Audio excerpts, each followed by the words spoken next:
नमस्कार रसिक श्रोते हो आणि प्रेक्षकांनो. आज आपण एका अशा अलौकिक भेटीची कथा ऐकणार आहोत, जी आपल्याला भक्तीच्या गाभाऱ्यात घेऊन जाईल. दर्शनाची ओढ आणि एका भक्ताच्या निस्सीम श्रद्धेची. आपल्या संत तुकाराम महाराजांनी ज्याचे वर्णन सुंदर ते ध्यान उभे विटेवाळी कर कटेवरी ठेवून या. बऱ्याच वर्षांपूर्वीची गोष्ट आहे.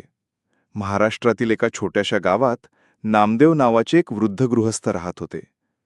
त्यांचे जीवन अत्यंत साधे होते. पण त्यांच्या मनात पंढरपूरच्या विठ्ठलाची एक अटूट ओढ होती. दरवर्षी वारकरी पंढरीची वाट धरताना त्यांना खूप आनंद होई. पण वार्धक्यामुळे आणि परिस्थितीमुळे त्यांना कधी पंढरीला जाता आले नव्हते. तरीही त्यांचे मन नेहमी विठ्ठलमय असे.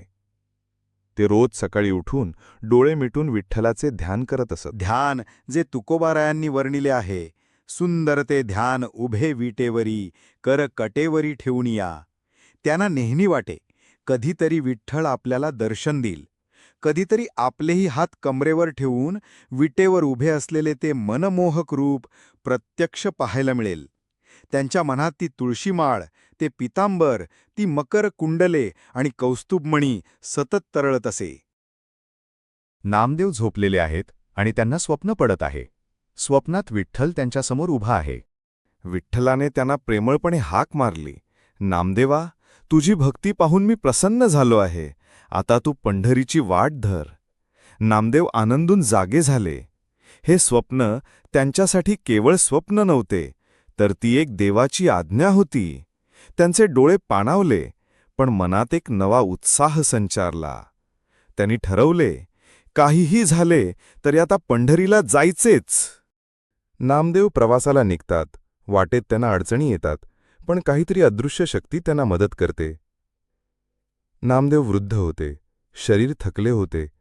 प्रवासासाठी त्यांच्याकडे पुरेसे पैसे नव्हते किंवा त्यांना मदत करणारे कोणी नव्हते. पण त्यांच्या मनात विठ्ठलाच्या दर्शनाची एवढी तीव्र इच्छा होती की त्यांनी कोणाचाही विचार न करता पंढरीची वाट धरली. पुढे पंढरपूरकडच्या दिशेने जाता जाता वाटेमध्ये खूप अडचणी आल्या. त्या अडचणीला मात करत करत त्याने पंढरपूरकडच्या दिशेने आपली वाटचाल चालूच ठेवली. खूप ऊन पडले होते आणि शरीरही फार थकल्यामुळे शारीरिक कमजोरी पण आली होती. त्याच्या शरीराला चालवत नव्हते, पण नुसता पंढरीचा ध्यास लागला होता.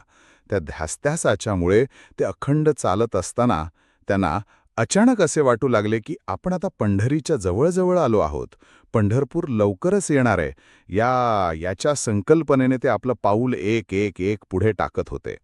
त्यांना असे वाटू लागले की आपण नेमकी पंढरीच्याच वाटेने चाललो आहे की दुसऱ्या वाटेने चाललोय.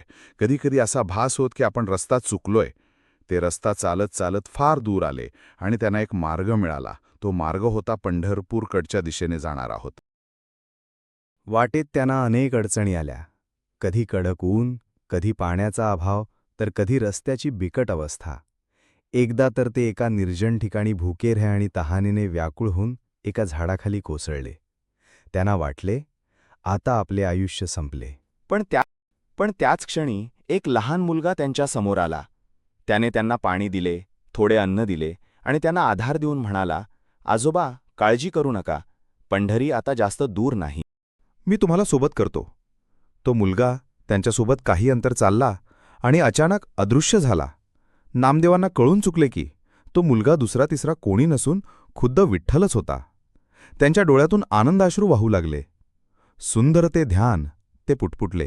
नामदेव चंद्रभागा नदीच्या काठी पोहोचतात, नदीत स्नान करतात आणि त्यांच्या मनात भक्तीचा ओलावा दाटून येतो. अनेक दिवसांच्या प्रवासानंतर अखेर नामदेव चंद्रभागेच्या पवित्र तीरावर पोहोचले. चंद्रभागेचे ते शांत पाणी पाहून त्यांचे डोळे भरून आले. त्यांनी चंद्रभागेत स्नान केले आणि त्यांना एक अद्भुत शांती मिळाली. आणि त्यांना पुन्हा तेच सुंदर ध्यान दिसले. विटेवर उभे असलेले, हात कमरेवर ठेवलेले, तुळशीमाळ, पितांबर आणि तेजस्वी अलंकार धारण केलेले विठ्ठलरूप. त्यांच्या मनात सुंदर ते ध्यान उभे विटेवरी कर कटेवरी ठेवून या हेच शब्द घोळत होते. अशा प्रकारे नामदेवाचे त्या विठुरायाचे दर्शन झाले. बोला पुंडलीक वरदेव हरी विठ्ठल, माऊली ज्ञानेश्वर महाराज की जय, पंढरीनाथ महाराज की जय. जय विठ्ठल, जय विठ्ठल,